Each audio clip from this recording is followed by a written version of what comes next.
So I said all that just to tell you that when we've been talking about having a vision, one of the big things that I began to understand and see was the fact that I really felt like the Lord was putting us in the community.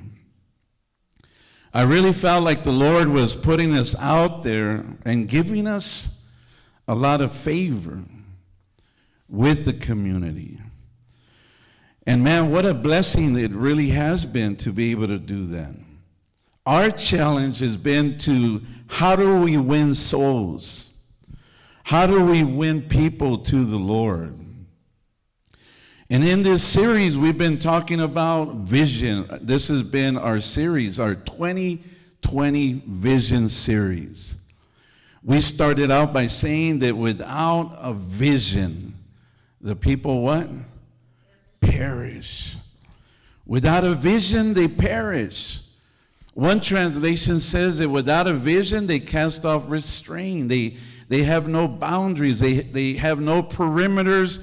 That they allow their lives to be guided. People that have passion, people that are visionaries, people that have passion within their life, that are laser focused on their life, really don't just do all kinds of things. They try to narrow down what they do in their life. And that's why I believe that what he's telling us in Proverbs 29:18 is that without a vision, and the Amplified says that without a redemptive revelation of God, meaning that we have to see God as wanting to redeem us, wanting to restore us. We need to see God actively rebuilding us and encouraging us. I'm concerned whenever we hear so many sermons on always getting right, always getting right, always getting beat up. Oh, can I get a witness? Because if you are parenting with that type of attitude, with that type of skill, it's not a strength-based approach to build this whole paradigm shift of, even with the law enforcement and even with legislators and the laws that they're incorporating, all that, there's so much controversy because they're starting to take the approach that people can be restored, that people can recover, that people can come up from bad and the wrongness that they had in their life, that they are resilient enough to be able to come forth.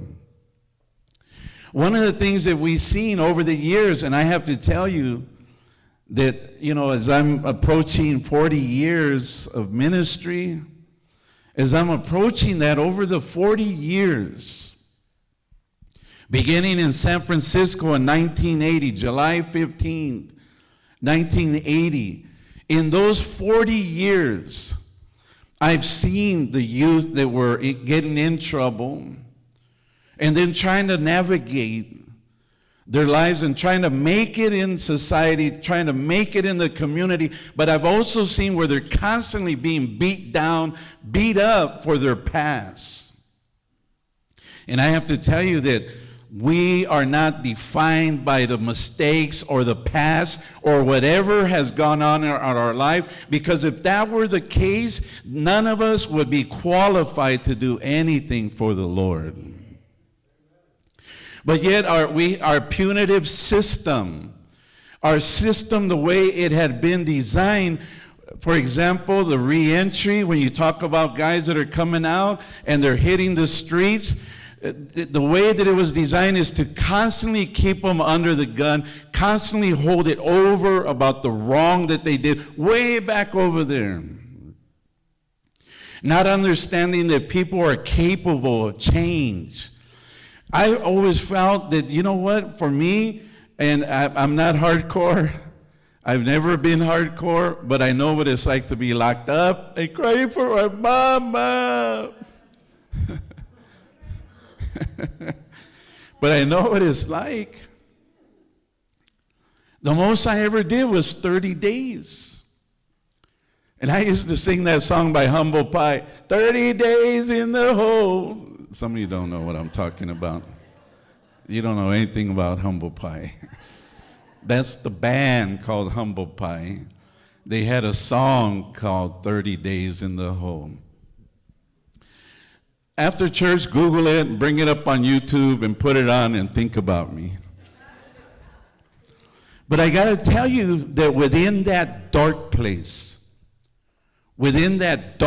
of my life, and I tell youth all the time, dude, the reason that they're putting this stuff on you is because your behavioral